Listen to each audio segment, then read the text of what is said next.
관계도 중요하고 인간관계도 중요합니다. 하나님 관계가 좀 온전히 좋은 사람들은 사람과의 관계도 좋아지게 마련인데요. 우리가 수많은 인간관계 가운데서도 돈 때문에 우리 관계가 멀어지고 깨어진 경우 있습니까? 돈 때문에. 돈 때문에 인간관계가 금이 가고 다시는 못 볼 사람으로 그렇게 마음속에 완전히 그냥 내버린 사람이 여러분 가운데는 없습니까?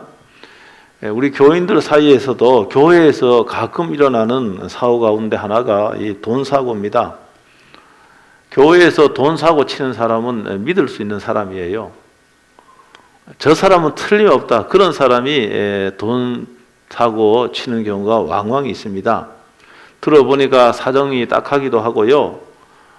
그런데 믿을 수 있는 사람이니까 그냥 돈을 빌려줬어요. 날마다 이자도 잘 주고요. 근데 나중에 알고 보니까 이제 다른 사람의 돈을 또 빌려갖고 돌려막기 했다는 거예요. 이런 방법이 교회에서 사실 일어날 수 있는 그런 전형적인 그런 돈 사고입니다. 물론 처음부터 이렇게 나쁜 마음으로 그렇게 하는 경우도 있겠지만은 상황이 그렇게 만들어 버린 경우도 상당히 많이 있습니다. 근데 결과적으로는 사실은 사기를 친 거죠. 이렇게 해서 관계도 깨어질 뿐만이 아니라 교회도 떠나고요. 여러 사람이 연루가 되어 있으니까 교회도 큰 어려움이 있고 큰 대형 교회야 그렇지 않겠지만은 중소형 교회에서는 일어날 수 있는 그런 일입니다. 여러분들이 교인들 사이에서 돈을 빌려주고 이자를 받는 그런 거는 성경적으로 맞지 않아요. 물론 소액을 빌려줄 적에는 아예 받을 생각을 하지 않고 빌려주는 것은 그거는 바람직한 태도라 여겨지고요. 레위기 25장 36절 37절에 보면은 거기 한번 화면에 띄울 수 있습니까? 보면은 한번 다 같이 한번 읽어보겠습니다. 시작.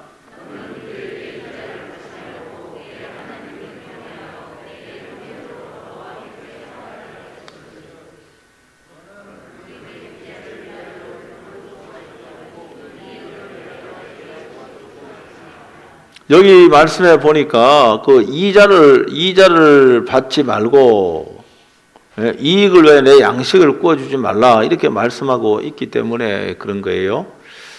그래서 이 성도들 사이에 혹시 여러분 가운데 돈 좀 이게 얽혀 있다 그러면 이거 빨리 최우선으로 해결해야 됩니다. 빌려준 돈을 탕감해 주면 좋고요. 그냥 내가 받은 걸로 하겠다 이렇게 하면 좋고요.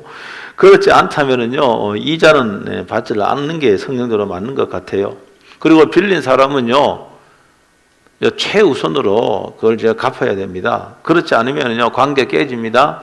그렇지 않으면은요, 교회도 떠나고 여러분 신앙도 여기 떠날 수가 있습니다. 돈이 원수가 되는 경우는 이 부채가 많은 경우잖아요. 빚이 많은 경우인데, 부채는요, 금융권이나 다른 사람에게 갚아야 될 돈을 부채다 그럽니다. 빚이라 그럽니다. 2월 27일 올해 신문 기사를 보면은요, 우리나라 가구당 그 빚이 2,158만 원 됩니다. 가구당 빚이. 그러니까 1인당 빚은요, 이제 3,616만 원으로 집계가 되고요. 상당한 빚이죠, 그러니까. 청년들 같은 경우는 19세부터 이제 39세까지 청년이라고 잡고요. 청년들 같은 경우는요, 빚이 한 8,455만 원이 됩니다. 그런데 이게 이제 부채가 없는 청년들을 포함해서 이제 딱 나누어 보니까 이렇게 되는 거고요. 부채가 있는 청년들만 통계를 내보면은 1인당 이 나이대에 있는 사람들 1억 1,511만 원의 빚이 있습니다. 그러니까 청년 4, 5명당 1명 정도는 자신의 소득에 비해서 3배나 많은 부채를 안고 살아가고 있는 것이죠. 요사이는 이제 금리가 높아갖고 이자가 상당하지 않습니까? 그래서 그 이자도 내고 또 원금도 갚아야 되기 때문에 사실 이런 생활을 하기 때문에 상당한 스트레스가 가중되는 게 사실입니다. 이들에게는 돈이 사실 원수가 되는 것이죠.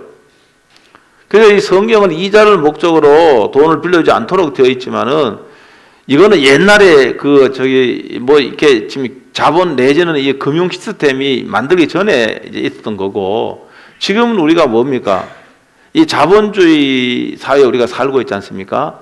그래서 이런 경우에 개인이나 은행에서 금융권에서 돈을 빌리면은 그 이자를 지급하도록 그렇게 되어 있습니다. 뭐 신용이나 담보가 확실한 사람은 은행에서 돈을 뭐 그런 데 잘 빌려주지 않습니까? 저도 마이너스 통장 하나 갖고 있는데 그저께 찍어 보니까 그 마이너스 통장 그걸로 이제 신용으로 빌리는 게 한 7.01% 이자를 되게 높더라고 보니까요. 엄청 높더라고요. 그리고 돈을 빌릴 수 있다고 이렇게 찍혀 나오더라고요.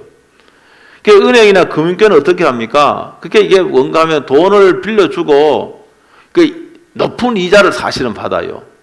저금을 하면은 조금 낮은 이자를 줍니다. 그러니까 쉽게 말해도 비즈니스를 하는 거죠. 그래갖고 요사이 은행이 너무 돈 잔치한다. 대통령도 일가를 했더라고요. 아니 은행에 돈을 맡겨놓으면은 이자는 조금 주면서 빌린 사람에게는 2배 내지 2배 이상 말입니다. 그 이자를 받아내니까 뭐 은행이 너무 돈 잔치한다.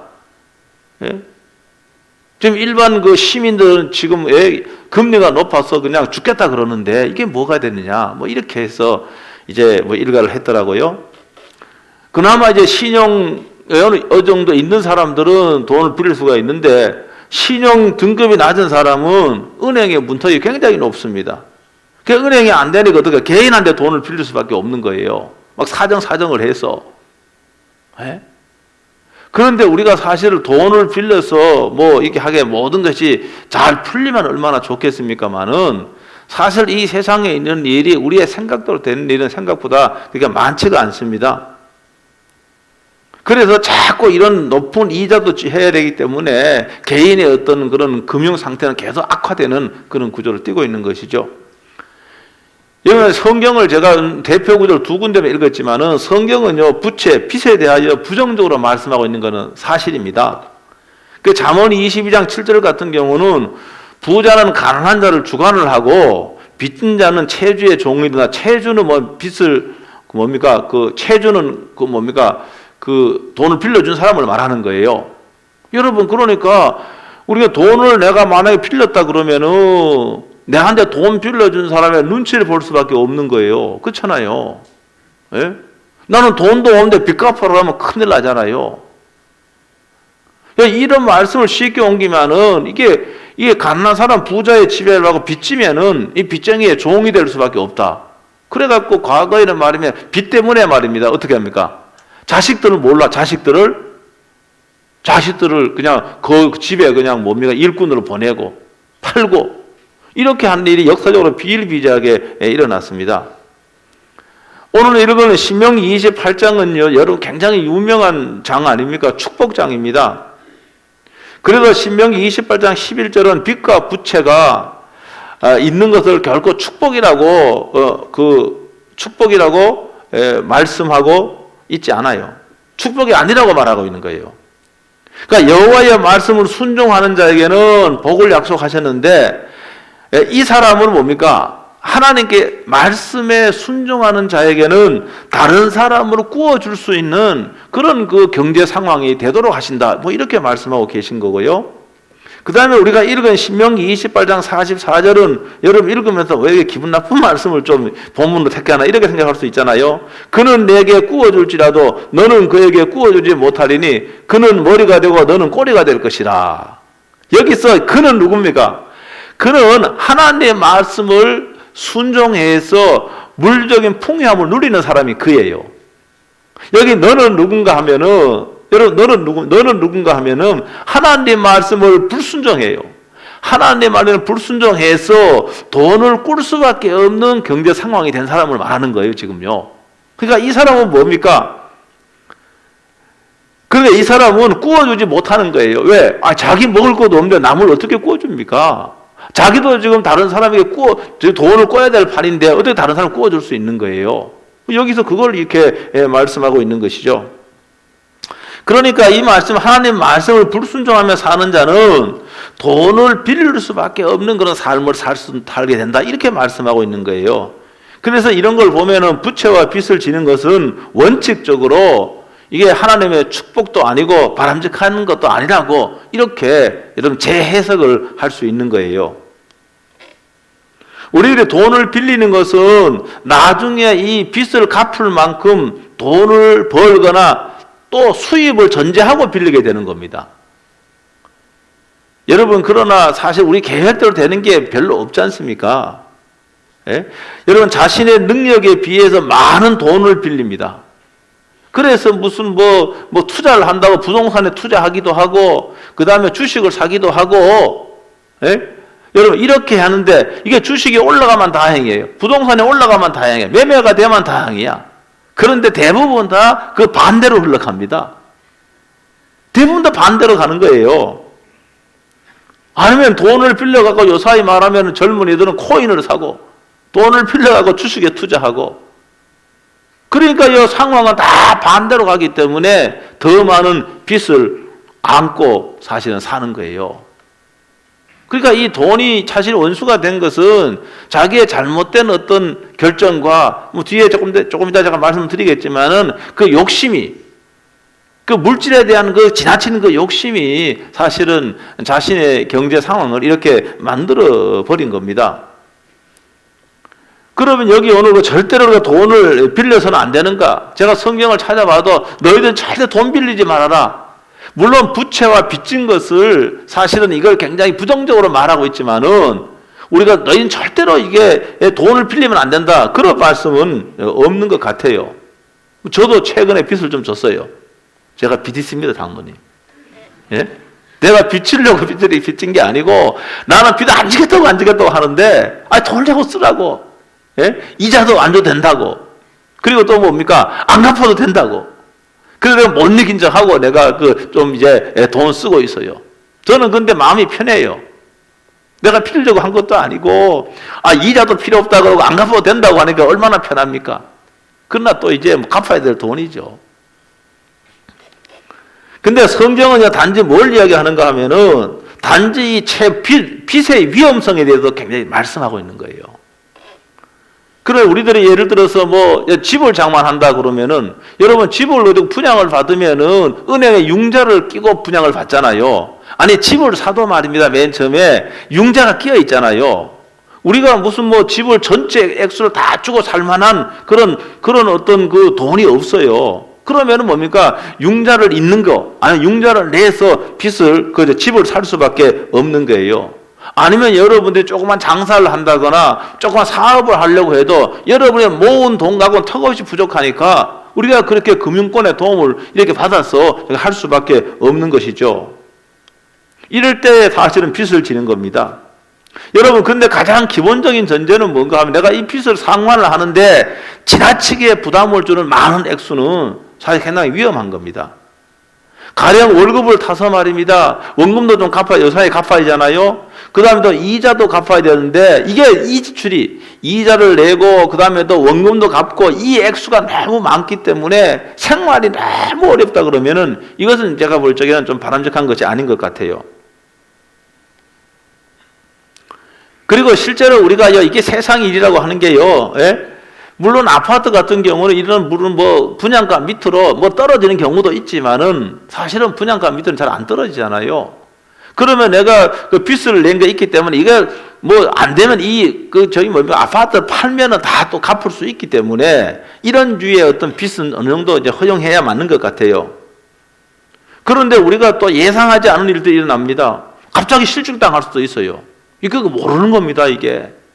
그러니까 세상의 일은요, 이게 사실은 모르고요, 안전한 것이 하나도 없습니다. 그래서 우리가 성도들이 기도하면서 여러분 지혜로운 판단과 결정을 할 수 있도록 그렇게 하나님께 지혜를 구해야 됩니다.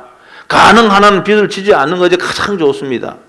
빚을 안 지려면은 여러분 수입에 맞게 생활을 해야 되는 거예요. 수입에 맞게. 이게 굉장히 중요합니다. 요사이는 현찰 잘 안 갖고 다니잖아요. 그래서 저는 이제 현찰 5만 원 내지 10만 원 딱 갖고 다닙니다. 비상금으로 혹시.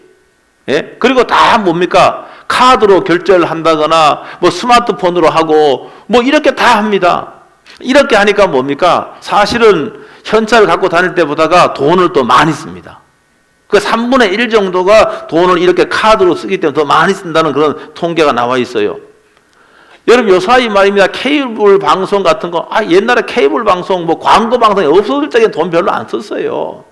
그런데요, 수십 가지 채널에 뭡니까? 상품을 팔기 위해서 과대 선전을 하고요. 그거 보면은요, 그거 안 사고 안 되는 거예요. 아니, 스마트폰만 열어도 이 물건 너무 마음에 들어. 근데 사실 사보면 꽝이야. 그 별거 없어. 저도 그거 많이 써봤습니다. 예? 여러분, 그러니까 뭡니까? 현찰로 안 주고도 카드로 그냥 긁어버리면 되니까. 그래서 우리가 뭡니까? 사실 굉장히 많은 돈을 이제 쓰는 그런 그 상황에 처해 있는 게 사실입니다. 여러분, 그 빚이 있다고 한다면은요, 이 분명한 사실은 가장 빠른 시간에 이 빚을 갚도록 계획을 세워야 됩니다. 여러분, 빚이 있으면은, 여러분, 떼어먹지 않으려고 하는 이상은, 빚이 많으면은요, 여러분, 편하게 사실은 잠을 못 자잖아요.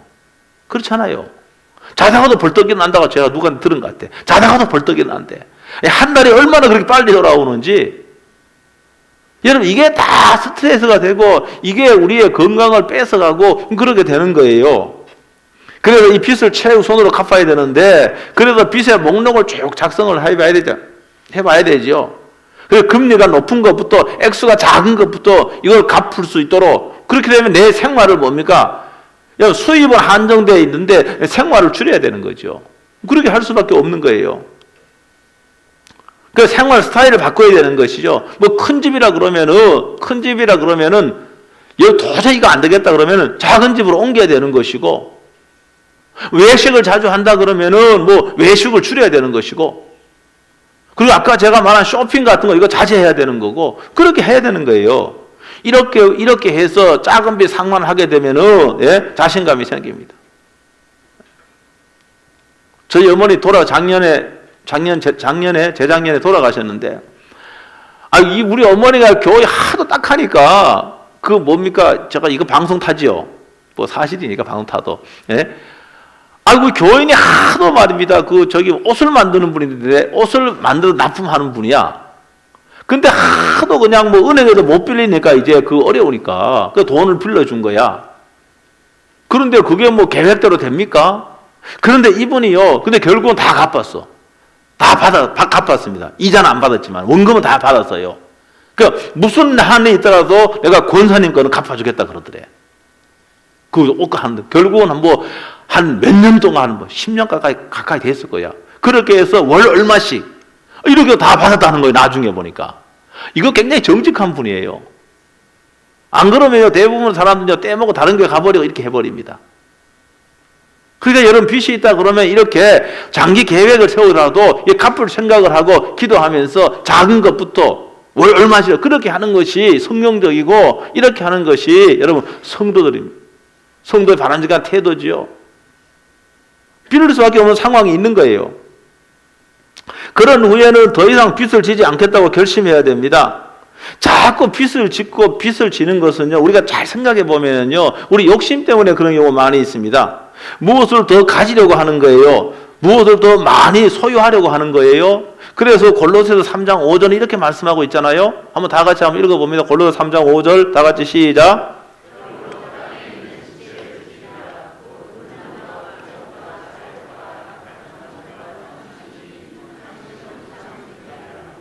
아멘. 여기 보니까 여기 탐심, 물질에 대한 욕심이에요. 돈에 대한 욕심이에요. 이거는 뭐 우상이다. 이거는 우상이란 말은, 이 사람 물질에 대한 지나친 욕심은 그 사람에는 이 물질이 뭡니까? 물질 하나님이 된 거예요. 우리가 생각해 봐야 됩니다. 물질에 대한 지나친 욕심은 물질을 하나님으로 섬기기 때문이 아닌가? 이거 생각해 봐야 되는 거예요. 여러분, 복을 받은 사람은 돈을 쫓아 살지 않습니다. 하나님과 하나님의 말씀조차 사는 거예요. 여러분, 성경에 거부들이 많이 있습니다. 아브라함이 굉장히 거부였습니다. 욥도 동방의 거부였잖아요. 여러분, 그런데 이 사람들이요, 돈을 쫓아 산 사람들이 아니에요. 근데 돈을 쫓아 살지 않는데 왜 거부가 되었는가? 신명기 28장에 있는 말씀과 같이 그들은 하나님 말씀을 순종하며 사는 거예요. 물론 하나님 말씀을 완벽하게 순종해도 뭐 가난하게 사는 사람이 있을 수 있습니다. 하나님 뭐 하시는 거니까. 근데 이분들은 제가 아브라함이나 욥 같은 이런 사람들은 하나님 말씀을 따라 살았는데 하나님이 거기에 뭡니까? 덤으로 물질을 얹어준 거예요. 이거 엄청난 부자였습니다. 그래서 히브리서 11장에 보면은 거기에 믿음에 걸출한 영웅들이 쭉 목록이 나옵니다. 거기 아브라함도 나와요. 아브라함. 여러분, 아브라함은요, 어떻게, 아브라함은 이 땅에 살았습니다. 근데 아브라함 이 땅에 살면서, 이 땅에 나는 나그네로 산다. 난 나그네다 생각했습니다. 다른, 여행객이라 그 말입니다. 그냥 우리 장로님 뭐 이번 주에 여행 가신다는데, 어떤 장로님, 여행은 말입니다. 여행은 갔다가 뭐 돌아오잖아요. 잠시 머무는 거 아닙니까, 여행은. 스페인 가도 그 잠시 머물러 있는 거지. 그건 무슨 오랫동안 거기 있을 수 있습니까? 여행지는 그런 거예요. 그러니까 아브라함은요, 이 세상을 히브리서 11장에 보면 여행지라 생각을 한 거예요. 잠시 머무는 곳이라 생각을 한 거예요. 그러니까 이 세상에는 물질이나 이런 것에 뭡니까? 이걸 섬기고 그렇게 했던 사람이 아닙니다. 그래서 그들은 어떻게 하냐? 더 나은 본향을 사모했다. 더 나은 본향. 영원한 본향. 그러니까 하늘에 있는 영적인 이런 것을 사모하며 살아는 거예요. 그런데 하나님이 덤으로 물질을 붙여주고 양을 늘려주고 그 다음에 뭡니까? 소를 늘려주고 뭐 이렇게 하나님이 하신 거예요. 여러분, 그래서 여러분 이 돈을 조차 살지 말고 하나님의 말씀을 여러분 조차 살 적에 여러분 하나님께서 정말로 하나님 기뻐하시면은 우리에게 물질을 얻을 능력도 주신다는 거 믿으시길 주의 이름으로 축복합니다. 여러분, 사도 바울이요, 빌립보 4장 11절에서 보면 그 내용을 쭉 보면은 바울은 자족하는 삶을 살았습니다. 내가 풍부에 처할 줄도 알고 그 다음에 또 가난에 처할 줄도 알았다 그랬습니다. 그런 가난하게 살아도 거기도 감사했습니다. 아니, 물질적으로 풍요하게 살아도 거기에 적응했습니다. 근데 가난에도 적응했고, 부유함에도 적응을 했고, 여러분, 바울이 그래서 그런 사람입니다. 나는 예수 그리스도를 통해서 자족하는 삶을 배웠다. 어떤 상황에 처하든지 나는 만족할 수 있다고 이런 고백을 합니다. 여러분, 그러니까 우리가 자동차가 없다면은, 여러분, 걸어 다님으로 더 건강해질 수 있으니까 만족하는 거예요. 나는 왜 다른 사람은 다 좋은 차 있는데, 그거 하지 마세요. 예? 내가 큰 집이 아니어도 비싼 집이 아니어도요, 정말로 편하게 말입니다. 잠을 잘 수 있는 그런 집이 있다 그러면은 그 만족하고 감사하는 거예요. 내가 이 조그만 집이지만 더 늘려가야 되겠다. 물론 그런 어떤 일반적인 생각은 괜찮지만 지나친 그 욕심은 화를 불러오는 거예요. 그리고 말입니다. 일용할 양식을 주시니 감사하고요. 여러분, 그게 자족하는 삶입니다. 하나님께서는 하나님의 영광을 위해서 특별히 물질의 복을 주시는 사람이 있어요. 그들은 한결같이 제가 아까 말한 그런 분들인데 하나님을 경외했던 사람입니다. 아브라함도 그렇고 다윗도 그렇고 욥도 그랬습니다. 그 신명기 8장 18절에 보면은 특별히 이 사람들에게 물질을 얻을 능력까지 줬다고 이렇게 말하고 있어요. 그러면 땡이죠. 감사하죠. 너무너무 좋죠. 그러나 하나님의 뜻은 모든 사람이 다 그런 건 아니란 말입니다. 그래서 이 성경에서 보면은 하나님께서 주신 그런 부를 소유한 자들은 먼저 하나님을 경외하는 사람이었어요. 먼저 이 말은 다른 말로 하면은 먼저 이 사람이 믿음에 부유한 자였다 그 말입니다.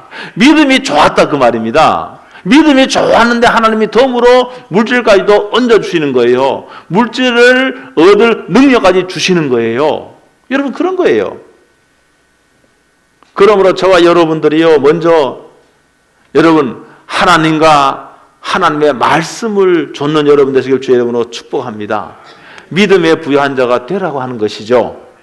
그리고 돈이 원수가 된, 여러분 지금 빚 때문에 부채 때문에 힘들어하는 분이 혹 있을 수 있습니다. 오늘 주시는 그 말씀을 꼭 기억하면서 내가 하나님이 아니라 내가 돈을 하나님을 섬기지 않았는가?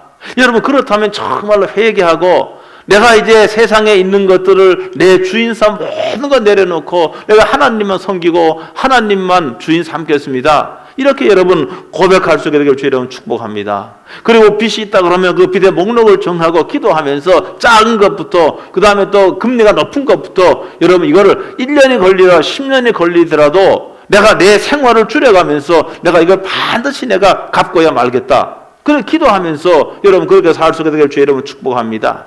그렇게 살다가 보면은요 내가 쓰고 싶은 건 못 쓸 수 있습니다. 그렇잖아요. 내가 하고 싶은 건 못 할 수 있습니다. 그건 어쩔 수 없는 거예요. 그건 감안을 해야 돼요. 그거는요.